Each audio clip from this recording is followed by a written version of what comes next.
Bom dia.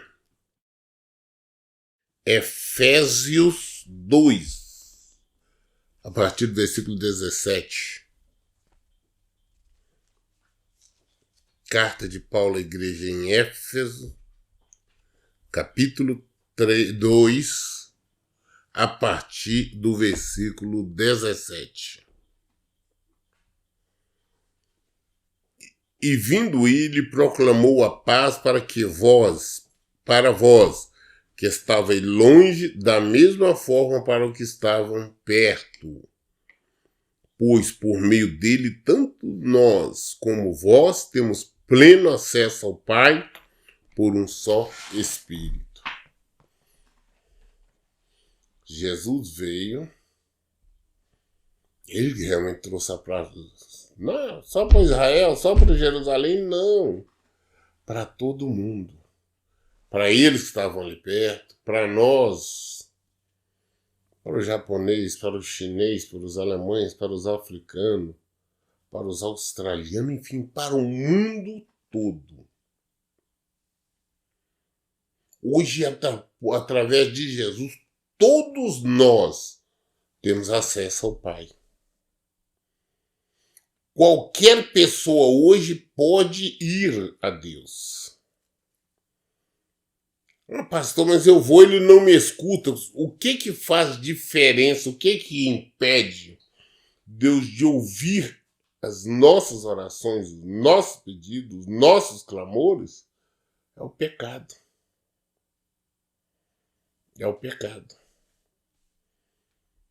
Aquele profeta messiânico, né, Isaías, falou sobre isso. Lá em Isaías 59. O que nos impede é o pecado. Mas todos nós hoje podemos. Todos nós hoje, qualquer parte do mundo, qualquer raça,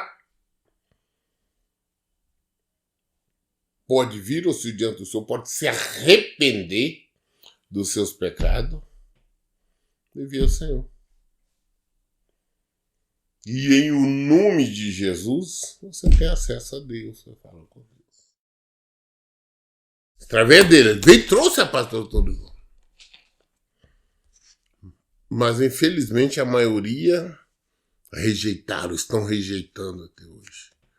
Não só os de longe, como os de perto também, lá em Israel e de várias partes do mundo. Rejeitaram. Estão rejeitando.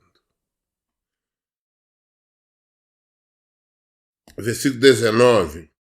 Portanto, não sois mais estrangeiros nem imigrantes.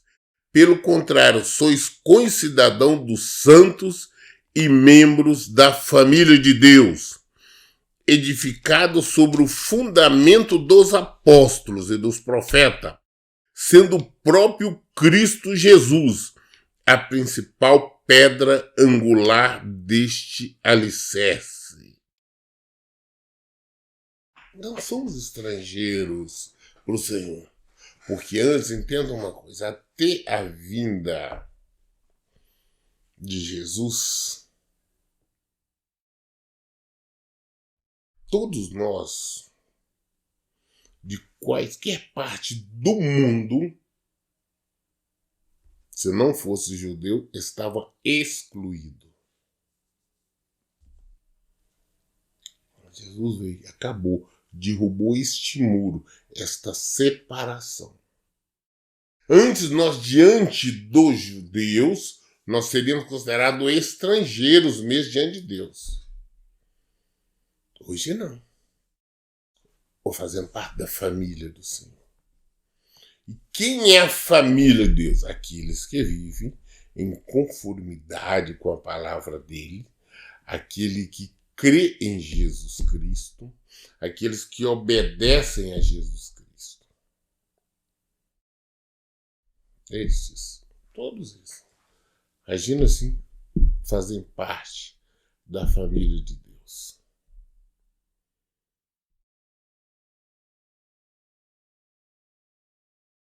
Versículo 21. Nele o edifício inteiro bem ajustado cresce para ser um templo santo no Senhor, no qual também vós juntos sois edificados para a morada de Deus no Espírito. Todos nós, chinês, africano, alemão, brasileiro, não importa. Nós somos a igreja de Deus, somos o corpo de Cristo. Somos a igreja do seu Cristo é o cabeça. Nós somos se nós estivermos vivendo em conformidade com os preceitos dele. Em conformidade com as ordenanças dele. Se nós estivermos vivendo assim, com certeza, nós somos o corpo dele. Nós estamos edificados nele. O nosso alicerce está fundamentado nele. Nós somos.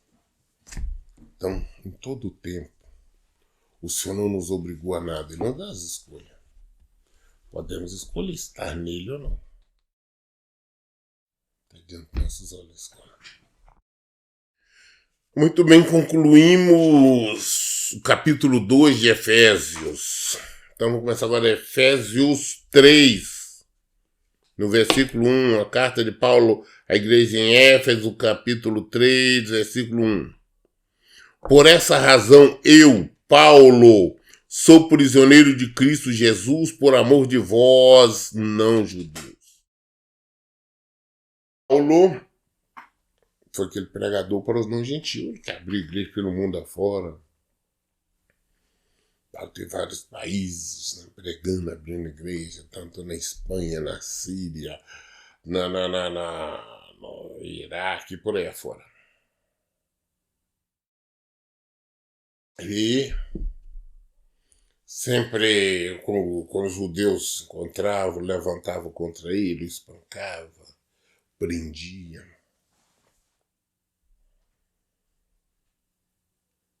Mas Paulo, não somente por causa dele viver sempre sendo preso e apanhando, como ele terminou o ministério dele na cadeia, onde ele foi executado em Roma, a mando do governo de César, né, na época.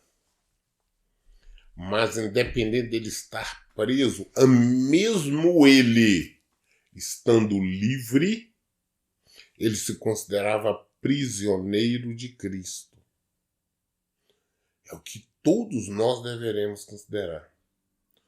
Sendo nós prisioneiro, existe disciplina, existe ordem,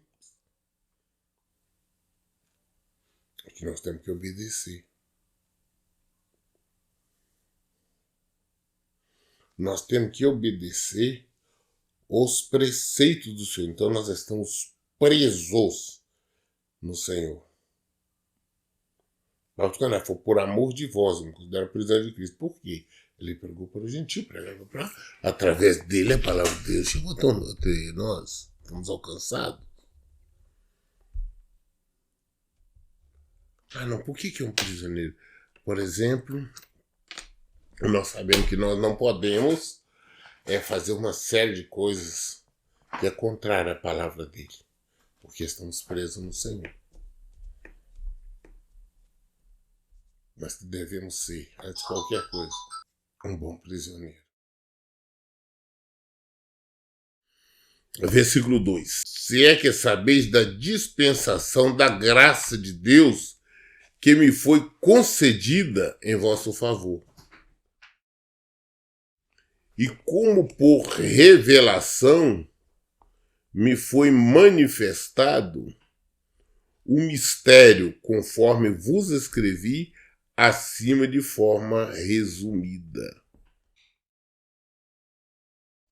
Se é que você sabe da dispensação da graça de Deus que foi concedida para ele. E como por revelação me foi manifestado o mistério, conforme que vos escrevi, acima de forma resumida. Não houve ali um teólogo, não foi ninguém que pregou o evangelho de Cristo para Paulo. Olha bem, Paulo pregou para o mundo inteiro, digamos assim. Mas não foi ninguém que pregou para Paulo. Quem pregou para Paulo foi o próprio Cristo. Nós vimos que Paulo estava indo a caminho de Damasco, nós conhecemos a história dele, você é cristão. Não apareceu ninguém ali para converter, para falar de Jesus, não. O próprio Senhor Jesus apareceu para ele e o intimou para receber intimação.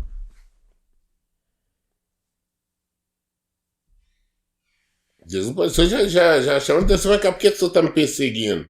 Por que isso? Quem é que eu persego? Falou, eu sou Jesus Cristo, a quem você me persegue. Vai entrar ali, entra na cidade, que lá eu vou te falar o que você tem que fazer. A partir daquele momento, quando Jesus falou, ele já ficou cego.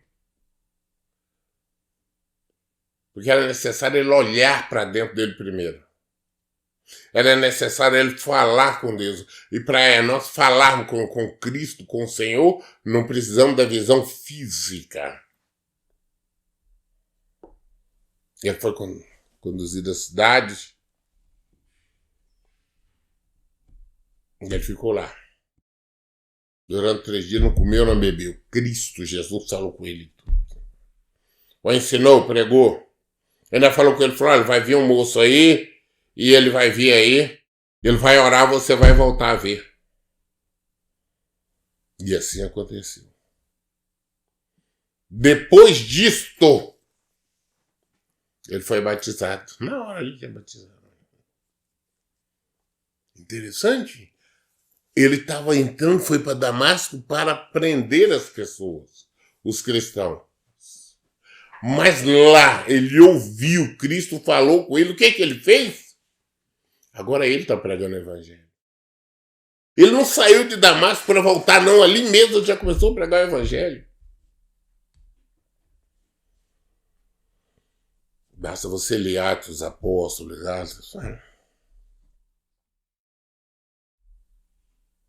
ali mesmo. Jesus revelou o mistério para ele. Não, ele não teve que fazer teologia. Ele não teve que... O irmão teve que pregar para ele, falar quem é Cristo, quem é o Espírito Santo, como é, como não era, porque ele não sabia nada disso, mas o próprio Cristo falou com ele. É isso que é importante, que é interessante. Nós aprendemos do Senhor quando nós buscamos, quando nós queremos, o Senhor conhece nosso coração, Ele nos fala. Então nós ouvimos. Então aqui diz, como é por revelação, me foi manifestado o ministério, conforme vos escrevi assim de forma resumida.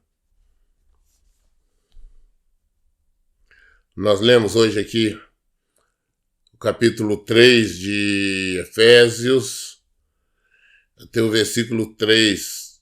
Amanhã, querendo Deus, daremos continuidade a partir do versículo 4. Em todo o tempo, todas as dúvidas esclarecemos na Bíblia. Por isso, em todo o tempo, eu digo, leiam e pratiquem a Bíblia. Deus abençoe. Então, bom dia.